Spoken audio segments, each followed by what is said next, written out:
రవి గారు welcome sir. Hello sir, ఏపీలో politics hot గా ఉన్నాయి. ఓ పక్కన పవన్ కళ్యాణ్ గారు మేము దేనికైనా సిద్ధం అని ప్రకటిస్తే, ఇంకో పక్క జగన్మోహన్ రెడ్డి అందరినీ అరెస్టులు చేస్తామని ప్రకటించారు. మూడో వైపు లోకేష్ బాబు రెడ్ బుక్ లో కొన్ని పేజీలే తిరగేసాం, ఇంకా చాలా పేజీలు ఉన్నాయి అన్నట్టుగా ఆయన కూడా వార్నింగ్ల మీద వార్నింగ్లు ఇస్తున్నారు. ఏంటి సార్ ఈ ముప్పేట వార్నింగ్ల కథ ఏంటి?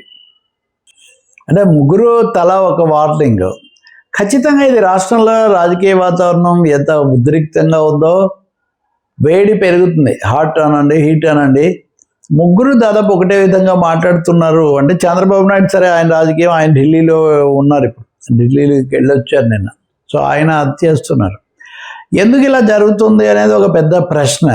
ఒకటి, ప్రభుత్వ విధానాలు, ముఖ్యంగా మెడికల్ కాలేజీలు పీపీపీకి కట్టబెట్టడం లేదా అప్పగించడం అన్న దాని మీద ఒక తీవ్రమైన నిరసన వచ్చింది. జగన్మోహన్ రెడ్డి మాజీ ముఖ్యమంత్రిగా, వైసీపీ అధినేతగా వాళ్ళు కోర్టు సంతకాలు తీసుకొని వెళ్ళి మొన్న గవర్నర్ జస్టిస్ నజీర్కి ఆయనకు అప్పగించారు, అందజేశారు. సో ఆ సమయంలో ఆయన తీవ్రంగా మాట్లాడారు. అక్కడ సంతకాలు ఇవన్నీ వైసీపీ వాళ్ళు చివరకు వాళ్ళు ఎక్కువ దానికి పెద్ద పార్టీ కాబట్టి అటు వచ్చింది. కానీ నిజానికి వామపక్షాలు, విద్యార్థి సంఘాలు, అన్ని రాజకీయ పక్షాలు, గతంలో చంద్రబాబును బలపరిచిన నాయకులు కూడా, అవి మాజీ ఐఏఎస్లు కూడా దీన్ని వ్యతిరేకిస్తున్నారు. పీపీపీ మీద ప్రత్యేకమైన నివేదిక ఉంది, మనం ఇంకోసారి చర్చలు కూడా చేయాలి. ప్రపంచంలో, దేశంలో కూడా వీటిని పూర్తిగా వీటి మీద ఆధారపడలేమని చెప్తున్నారు. కానీ ఎందుకో చంద్రబాబు నాయుడు, లోకేషే కాదు, మొత్తం మంత్రులందరూ అదొక అంశంగా తీసుకొని పీపీపీ చాలా గొప్ప మోడల్, గొప్ప నమూనా, దాంట్లోనే ముందుకు పోవాలి అని చెప్తున్నారు. కలెక్టర్ల సమావేశంలో కూడా చెప్పారు.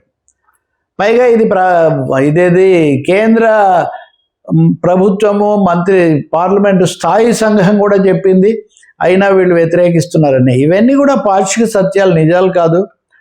యూరోపియన్ యూనియన్ కానీ, ఐఎంఎఫ్, వరల్డ్ బ్యాంక్ కానీ, లేదా భారతదేశంలో 10 రహదారి ప్రాజెక్టుల మీద చేసిన అధ్యయనాలు కానీ అన్నీ పీపీపీ మోడల్లో చాలా సమస్యలు ఉన్నాయని చెప్తున్నాయి.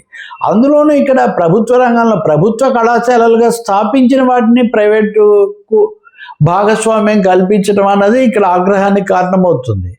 చంద్రబాబు నాయుడు గారు మొన్న మాట్లాడుతూ అవేమి ప్రైవేటు వాళ్ళకి ఇవ్వట్లేదు, పైన ప్రభుత్వ కళాశాలనే ఉంటుంది, కింద ఒకవైపున ప్రైవేట్ అని ఉంటుంది. అంటే ఇది మరింత సమస్య. పూర్తిగా ప్రైవేట్కి ఇస్తే అది ఇదే అటు ఇటు కానట్టుగా ఉంది. దీనివల్ల ఆసుపత్రులు అన్ని చోట్ల కూడా వాళ్లకు ఇది వస్తుంది. కాబట్టి వ్యతిరేకత వచ్చింది. వైఎస్ఆర్ పార్టీ కూడా ఒక మార్చినట్టు వ్యూహం. వాళ్ళు గతంలో అయితే కేసులు, ఒకరినో తిట్టుకోవడాలు ఇవన్నీ ఎక్కువ జరిగేవి. కానీ కొడాలి నాని లాంటి వాడు కూడా బయటకు వచ్చి యుద్ధం చేస్తాం అది ఇది అంటున్నారు. కానీ గతంలో లాగా మాట్లాడలేదు. అధికారం లేకపోవటం కారణం కావచ్చు. ఈ నేపథ్యంలో సమస్యల మీద ఫోకస్ పెట్టడం అన్నది వాళ్ళు ఒక విధానం తీసుకున్నారు. అందుకని ఇది వాళ్ళకి కలిసి వచ్చింది. అయితే 18వ తారీఖున ఇవన్నీ చేసినప్పటికీ జగన్మోహన్ రెడ్డి తన సాహిత్య శైలి వదిలిపెట్టాడు కదా. ఇవన్నీ మీరు ఇలా చేస్తారా, మీరు ప్రైవేట్ వాళ్ళు ఎవరు వీటిని తీసుకోకండి, మీరు తీసుకున్నారంటే మేము ఎట్లా అయినా అధికారంలోకి వస్తాం, వచ్చిన తర్వాత 2 నెలల లోపలే మిమ్మల్ని జైల్లో పెడతాం, జైలుకు పంపించడం ఖాయం, ఎవరు ప్రైవేట్ వాళ్ళు తీసుకున్నా జాగ్రత్త అని. గతంలో చంద్రబాబు నాయుడు లాంటి వాళ్ళు చెప్పేవాళ్ళు, మళ్ళీ జగన్ వస్తే ఏమవుతుంది అని భయపడుతున్నారు అని చెప్పేవాళ్ళు. ఇప్పుడు జగనే స్వయంగా 2 నెలల్లో మేము అధికారంలోకి వస్తే మిమ్మల్ని లోపల పెడతామని చెప్పడం ఒక దుమారం రేపిందనే మనం చెప్పాలి. సహజంగా ఎలా వస్తారు, ఇప్పుడైతే ఇంకా 2-3 ఏళ్ళ వరకు ఎన్నికలు రావు కదా. కానీ ఆ స్థాయిలో హెచ్చరిక చేయాలని ఆయన భావించడం మనకు స్పష్టంగా కనిపిస్తుంది. ఈ సమయంలోనే చంద్రబాబు నాయుడు అక్కడ సమర్థిస్తూ మాట్లాడారు. ఇంకో మంత్రి ఉన్నాడు, బీజేపీ మంత్రి, ఆరోగ్య మంత్రి సత్యకుమార్. ఆయన అయితే కనుక నేను ఈ శాఖకు మంత్రిని తీసుకెళ్లి జైల్లో పెడతావా పెట్టు అని ఆయన ఒక ప్రకటన చేశారు. నిజానికి వీళ్ళిద్దరిని మించి.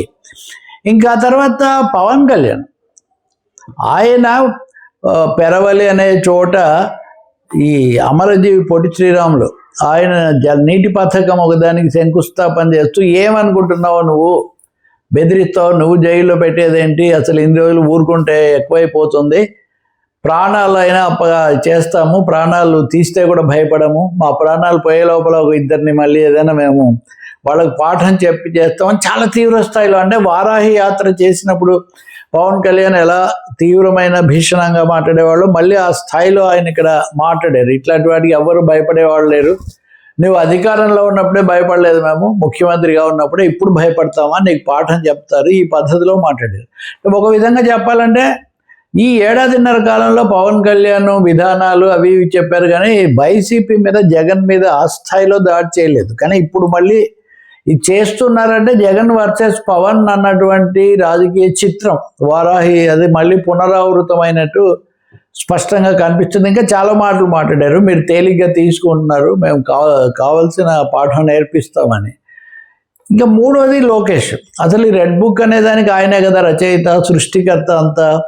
ఆయన నిన్న విద్యార్థులు అనే కార్యక్రమంలో పాల్గొంటూ రెడ్ బుక్లో 2-3 పేజీలే ఇప్పటివరకు మేము ఉపయోగించాం, ఇంకా మిగిలిన పేజీలన్నీ తీస్తాం, దానికి ముహూర్తం నిర్ణయిస్తాము అని నేనే నిర్ణయిస్తానని ఆయన చెప్తున్నారు.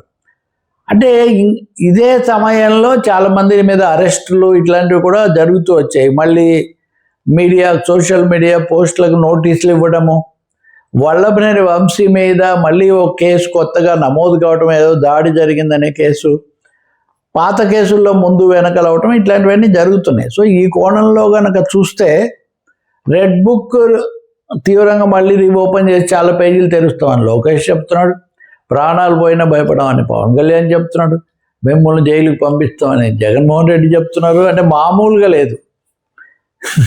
ఈ సమయంలో డీజీపీ హరీష్ గుప్తా కూడా మాట్లాడారు. ఆయన కూడా మొన్న ఐపీఎస్ల సమావేశంలో ఉన్నారు. ఏమని అంటే 260 మంది మీద మేము ఇప్పటికే రౌడీ షీట్లు తెరిచాము, కూటమి ప్రభుత్వం వచ్చాక 26,000 మంది రౌడీలు ఉన్నారు, వీళ్ళందరి మీద మేము చర్యలు తీసుకుంటామని. ముఖ్యమంత్రి కూడా కలెక్టర్ల సమావేశంలో ఎవరైనా ఎక్కువ చేస్తే రాష్ట్ర బహిష్కారం విధిస్తామని చెప్పారు.